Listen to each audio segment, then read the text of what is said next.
G'day friends and fans, welcome to Dave Talks Off Ukraine War Update for the 8th of March 2026. I'm your host, the author David Applegate. As the war continues, so does the war of words, the propaganda, the lies, the slander, the smear, lots of fake videos out there, and people shamelessly post lies because there's no comeback. People don't care that they're being lied to. And one of the big lies, of course, is claims of victories against Russia. When here we have Ukraine's volunteer organization called Deep State. They run a website, Live Map. Now you notice Iran's finally on the list. Okay, yeah, it's where's the about?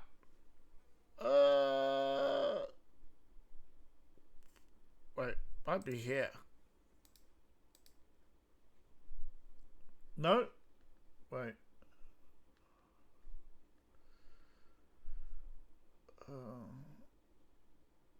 It's on the. Okay, that's weird.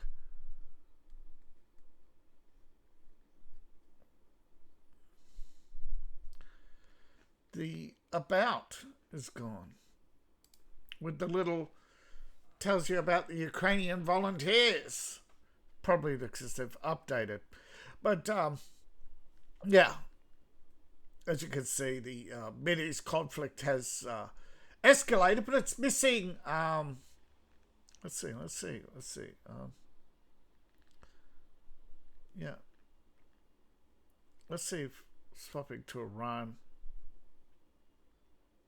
gives us. Yeah, it does give us. So as you can see, there's Lebanon, Israel.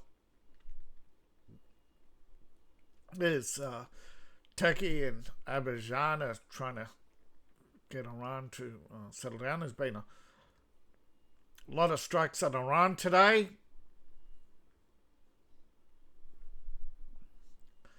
Now, mostly there's this Gulf of Strait of Hormuz. Iran has lashed back. A lot of drones been intercepted. Now, we don't. This is only hour ago, 4 hours ago. There ain't that much.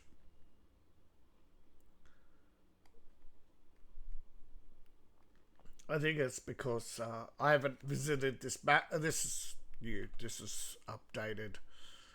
But as you can see, yeah, detected over 1,000 drones and ballistic missiles. Yeah, and intercepted. So Iran is launching way more than Russia is at Ukraine.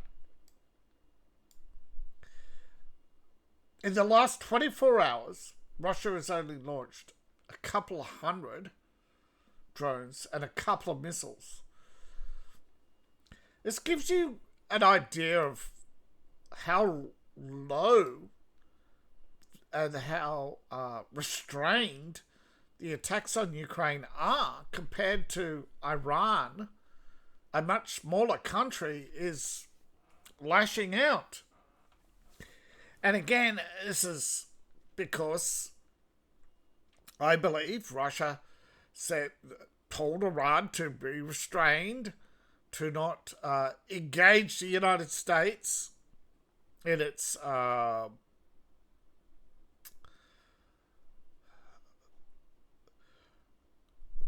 well, I would say it's a war, but not a war. Iran is engaged in strategic pressure on Saudi Arabia through Yemen and Israel, through Lebanon and Gaza and Syria. And it was losing in Syria, so they increased the pressure on Lebanon. On UAE and others and Saudi Arabia through Yemen. Saudi Arabia sent in tanks, allegedly, and allegedly got their asses handed to them. There was a drone attack on a Saudi oil field, which the Saudi Arabians had bought a laser from China, which not only failed to fire, had taken a whole hour to warm up, and couldn't even tickle the incoming drones with one beam. So they scrapped $1 billion deal with China there. And since then, there have been so many escalations in the last 3 days that have culminated into more airstrikes and more missile launches than we've seen in the Ukraine war. We've seen hundreds every few days, whereas Iran has launched over 1,000 in just the last 4 hours. Mostly drones, and yeah, it's a quite different level of conflict. Now, there are drone attacks all across the front. There are missile attacks all across the front. But it's like Russia will fire a couple of rockets, and that's it. Iran fires the whole battery, I guess, because once they launch, it's only a matter of time before an incoming strike. So they just set it and forget it. They literally abandon it because the driver's going to get killed if he sticks around. Anybody. That vehicle, once it comes out of hiding, it's not going to make it back to hiding. It's not going to return there because even if it's fired, it risks leading the Air Force back to American Air Force or whoever's back to where they're hiding. So they'll just drive out, fire, and literally let it get blown up. Now, this is an insane, but it's a losing proposition. But Iran hopes to create and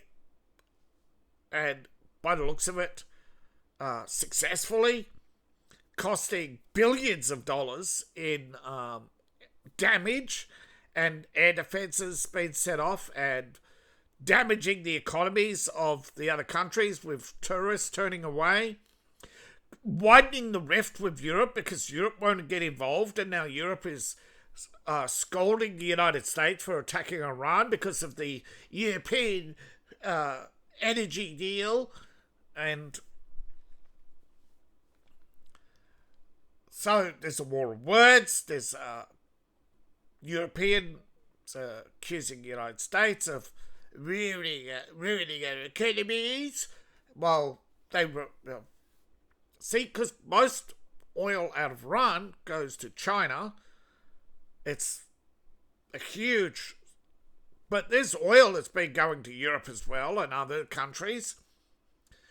China's actually the largest customer at 40%, but it's not 100% of Iran's oil.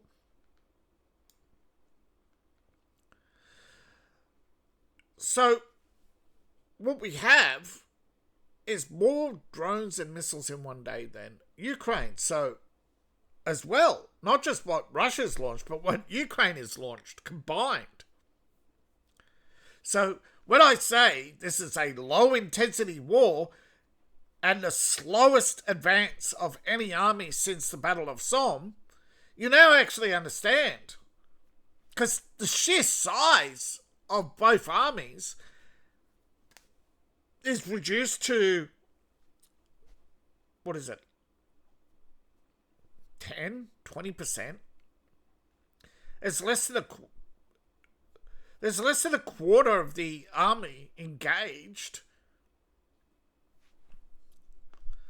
But also another thing is a complete lack of transparency.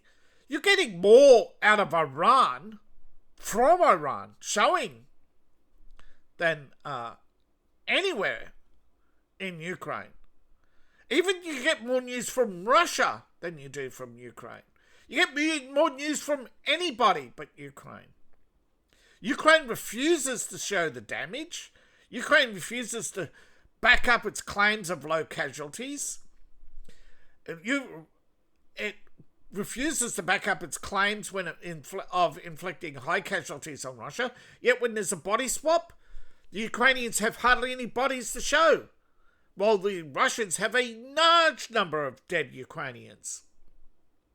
And yet, time and time again, people go to these video sites where they're getting told, oh, Ukraine is winning. And it's not just Ukraine's video sites. There are YouTube channels as well, some with huge viewership, who's telling you that Russia has lost land. Yet here we are on their map, and there's no such reduction. Now, I don't know how I can have the live map, which has been around for some time, and get a completely different result. Are they winding back the time? That is my question. Right? Are they actually showing the current feed, or are they going backwards every day, showing a retreat? And the way it looks is, yes, they're playing it in reverse. They're deliberately falsifying information. Now the thing is, over the last 8 days, as you can see, the front has barely changed. It has hardly moved.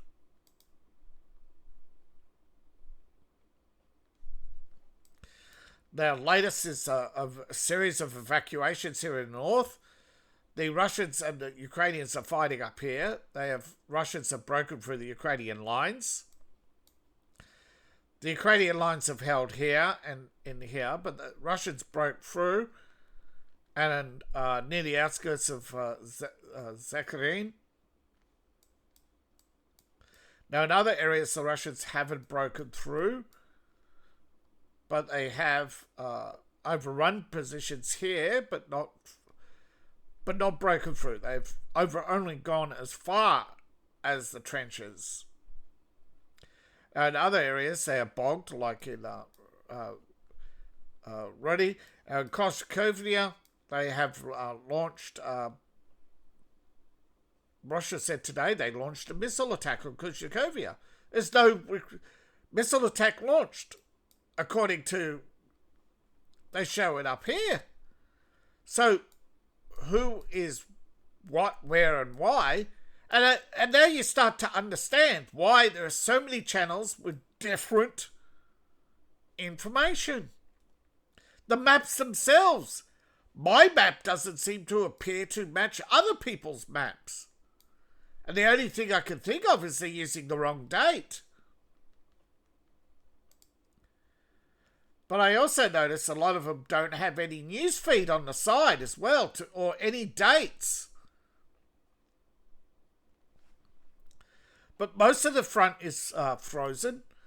There are glide bomb attacks on Kharkiv. There are also attacks down here. Was this bomb or missile? Aviation. It was most of them are aviation, according to the General Staff of Ukraine. But there were drones. Yeah, drones and missiles. When I say aviation, it's most of them are drones. But yeah, there were drones, glide bombs. It's a combination. Mostly to hide the few missiles. Now, some of the drone and missile attacks allegedly have gone through into western Ukraine without any... now and again, there are videos where they show, or if it's a house, But again, these are when they shoot. Often, they don't tell you if it's an interceptor or a shot down drone. They don't tell you. And again, sometimes it's just false information. We are now dealing with a terrible situation where it's getting harder to bring the news. So what do the other channels just ignore that fact? I honestly believe they just sit there and go, well, why should I tell anybody that I doubt this information? Why should I tell anybody that this could be for, right? They just shot down the drone. It hasn't actually exploded. It's just hit the house. It's just knocked through the wall. It's done terrible damage, no doubt. But they've cropped the photo.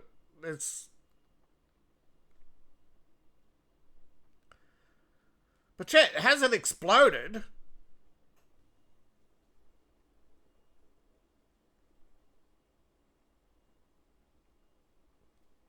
How much of that, again,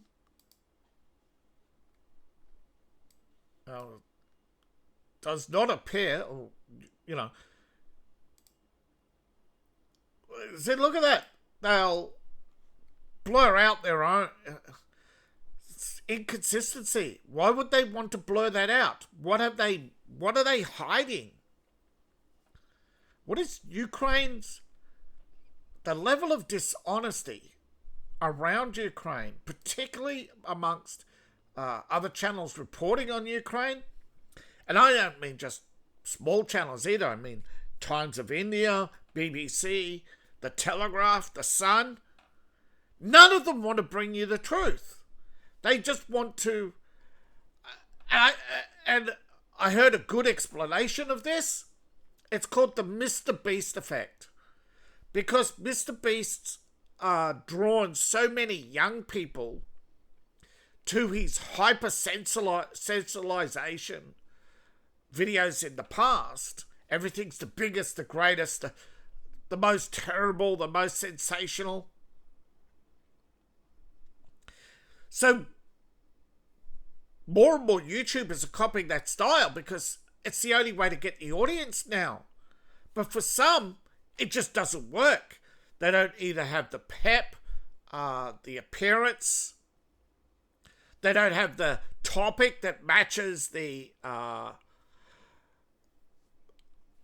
So what do I do? Do I continue the way I've always done? Do I try to adapt? Adapting seems to be losing audience, seems to be not gaining any significant numbers. What do I do? Because the truth isn't interesting. People are not interested in the truth. They're tuning out of the truth. They don't want it. They want to be told Russia's losing. They want to be showing Russian tanks blowing up, even if it's the same Russian tank blowing up 50 times from 2022. Now, Ukraine has developed low-cost interceptors, and they are offering to... Now, they're not offering to sell the drones. This is a mistake. Al Jazeera's made the same mistake.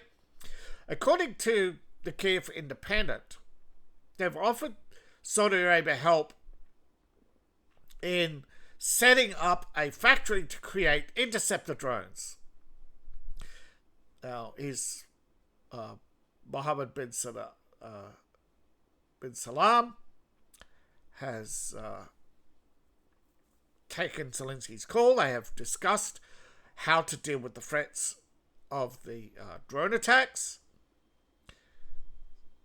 Apparently, the Ukrainians have sent people already. This actually is an old story, a week ago.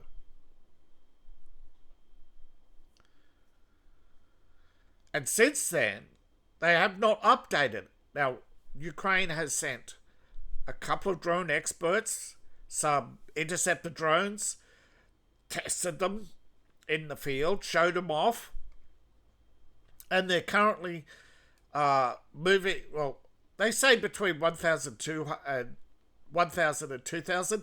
That's the drone.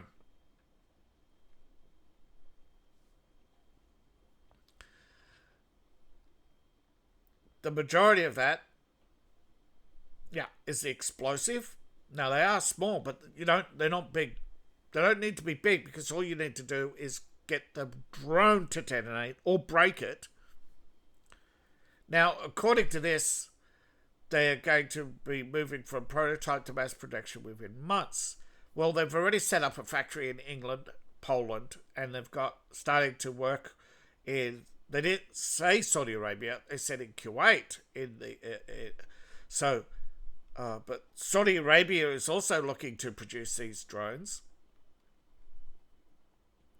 Now, they rather innovative design, and we've seen this design before, and anybody's... Oh, right, sorry. Right. You've probably seen this design before. This is actually bell vertical lift. This is a prototype of early helicopter design. Now, it takes off vertically and it goes horizontally. It's a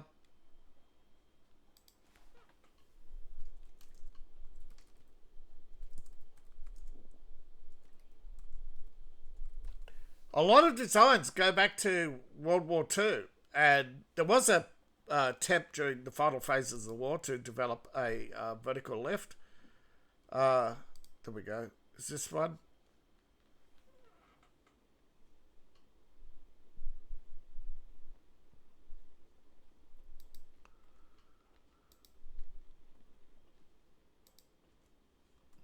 Yeah. Dwarf 3 Fogo. That's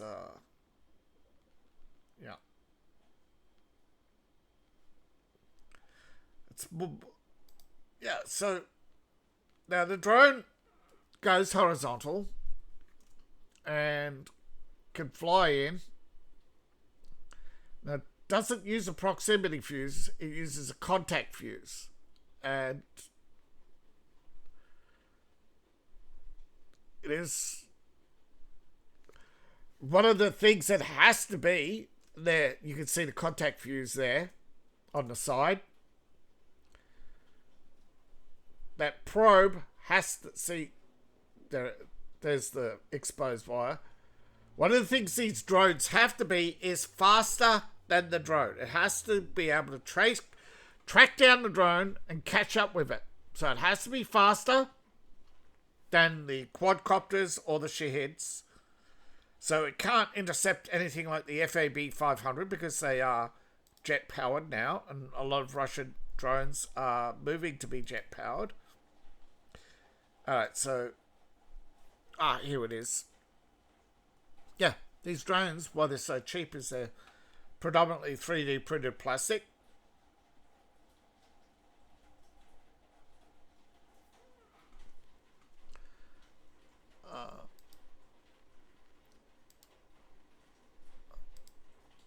They're hollow. They're filled up with explosive once they're finished, and there's the drone head.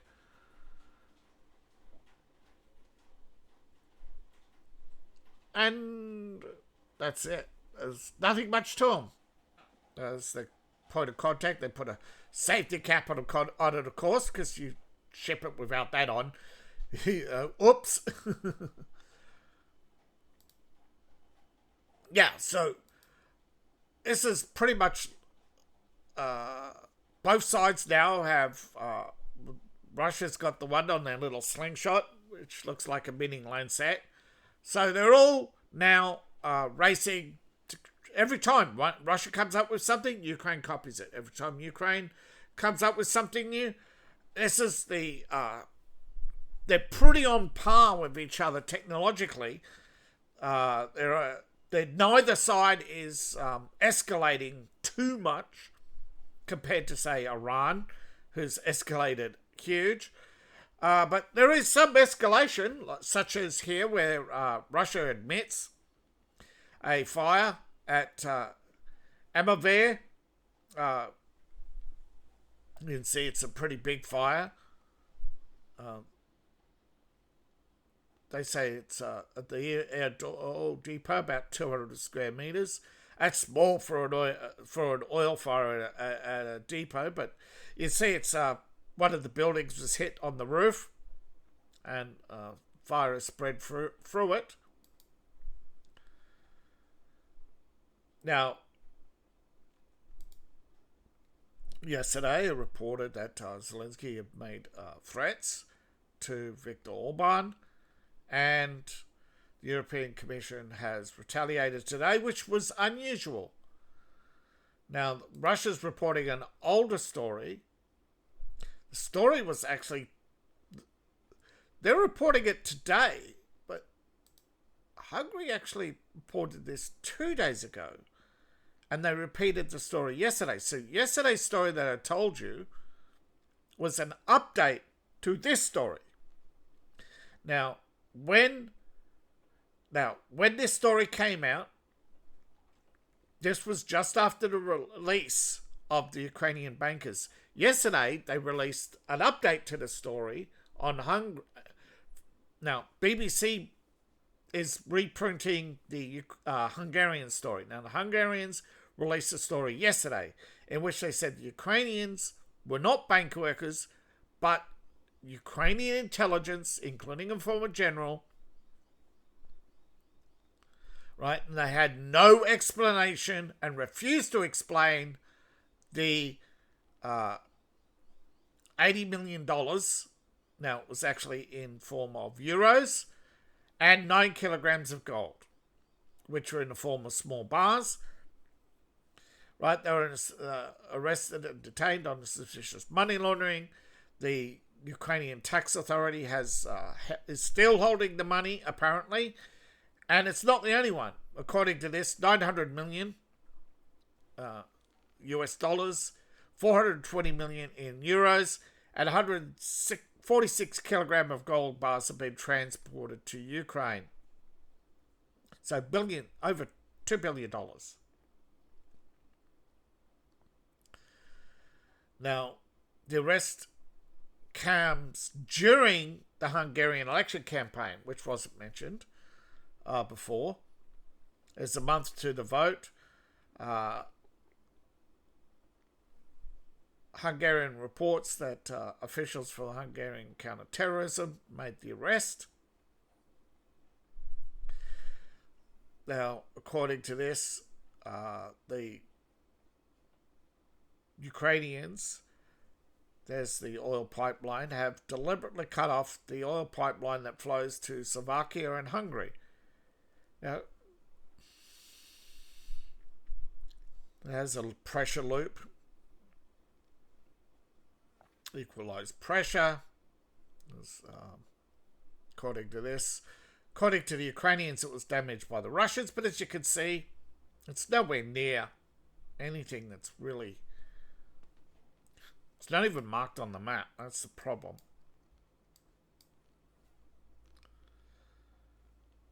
Somewhere in here.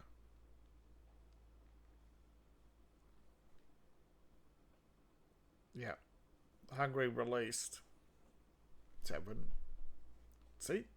They don't mention that was 2 days ago.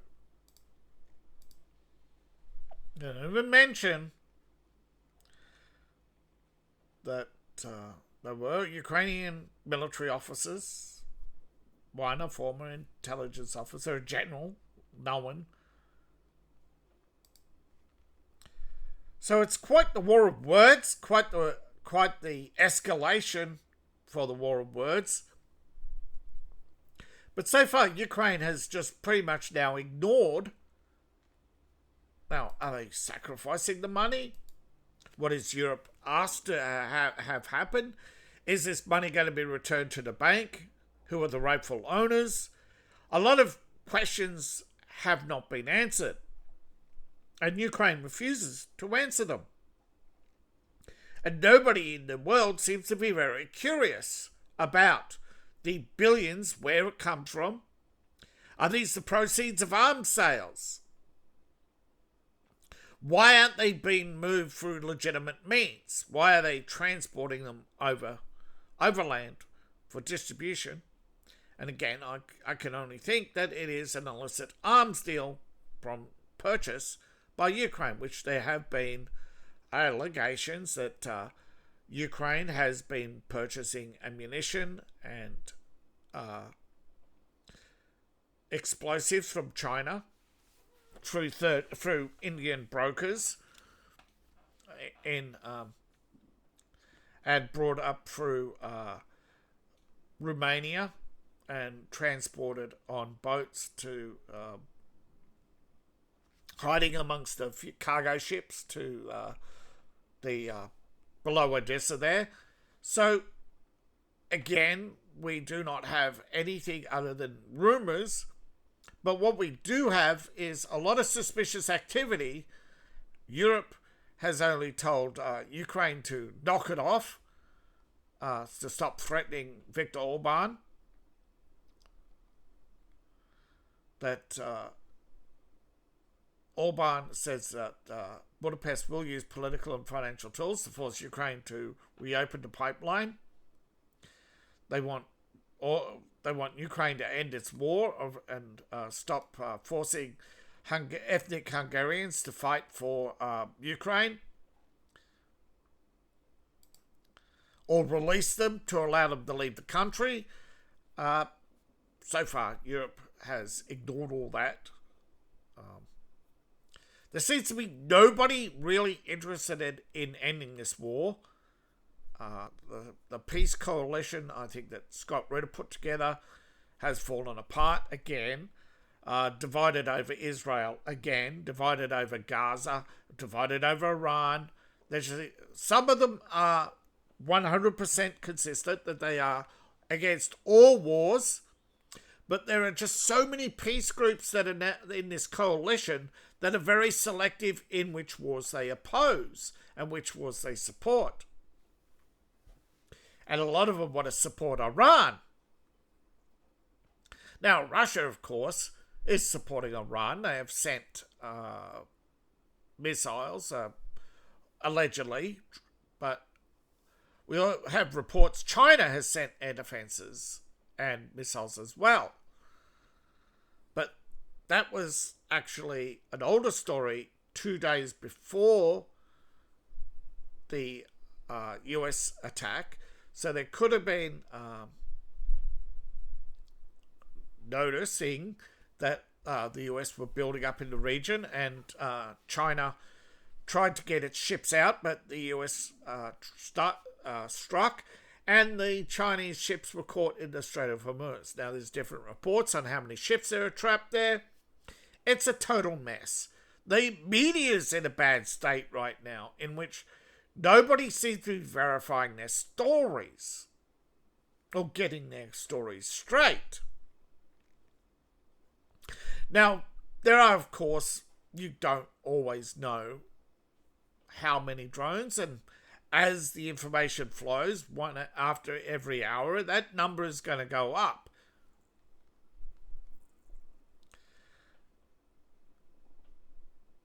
Again, Russia seems to be giving us a breakdown every day. Ukraine does not. Ukraine doesn't seem to be very interested in answering, in ending this war, Europe doesn't seem to be interested in ending this war. Europe wants, however, the US to end its war in Iran. Irony, right? We ask you to end the war, and they say, no, it's righteous, it's just, we're going to win. And then they turn around and says, oh, you can't win on Iran. So everybody is pissing in each other's pond right now. Everybody's trying to poke each other in the eye. Everybody's trying to humiliate Donald Trump. And so far, despite all the liberals walking around crying that the US, The Iran sunk the USS Lincoln, Oh, the US have lost warships, warplanes. Russia's losing land. Trump is Putin's puppet. Nothing from the left seems to be true.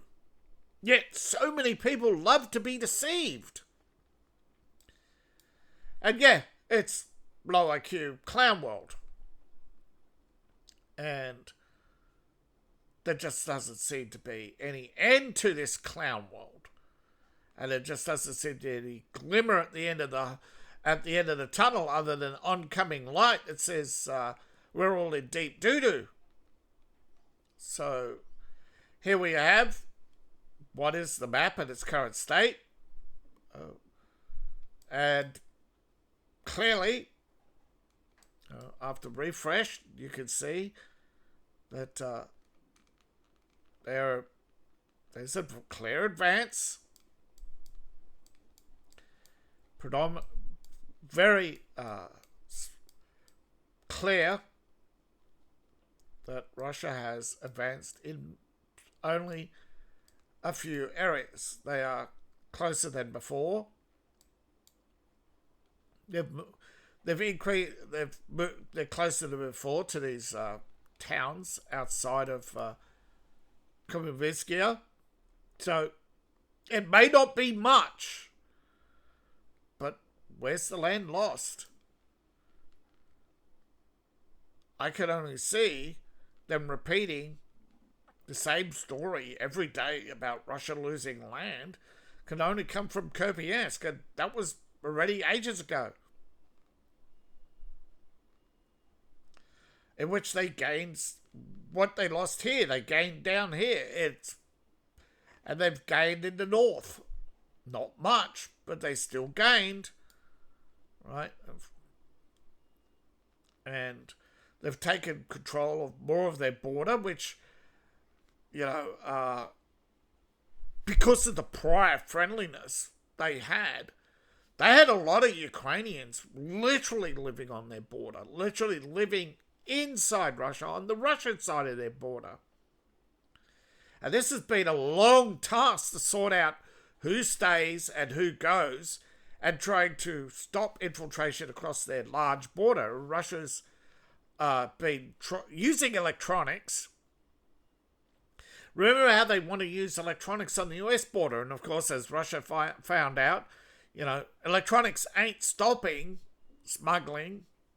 They have to literally clear the border. They have to patrol, and that is where the hiring of 50,000 North Koreans come in, because they're cheaper than Russians by far, and that's another problem in the world. We get more done, but at a lower cost. We get people can earn more money, but then less is done because you can't only hire a few. There seems to be no balance in the economy, and Russia is still running at high interest rates to try and combat inflation. They're still using that high interest, of course, to pay down their own debts. It's like a tax. It's the same in the US. Several times they've predicted high interest rates, which haven't come about. Trump has wanted to open up the economy with low interest. The banks refuse. And again, banks are making more profit elsewhere through higher interest. And again, in China, interest rates have grown by 0.6%. So the pressure is on US banks to rise. Again, because they see everybody else making more money. That's the problem with cheap loans. They don't stay cheap for long. The banks only care about making money. They don't care about the economy. And wish people would learn,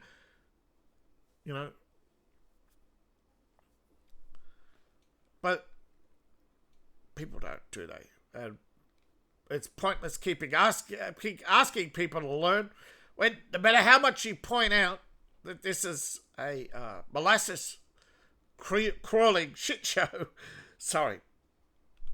that just does not seem to have an end in sight now, because everybody wants to embarrass Trump.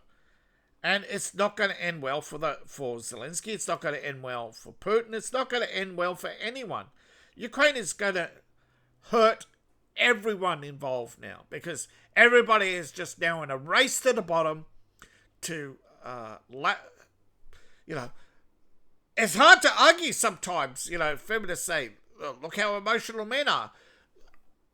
You only have to look at Ukraine, right? There's no cool heads. They may be all acting cool, calm, and collected, but on the battlefield, the extreme violence, even though it's constraint, there's no logic or reason other than the fact for Russia to continue, yes. But eventually, what's going to happen, and people have stopped asking Trump, because right now I think he's answered the same question 3 times now. What's going to happen in June? Trump says you'll find out. Right now he wants to deal with Iran. So thank you all for watching. Please like, share, and subscribe. Please support the channel and support me on Ko-Fi, Patreon, buy my books, buy my merch. See you in the next video, and bye for now.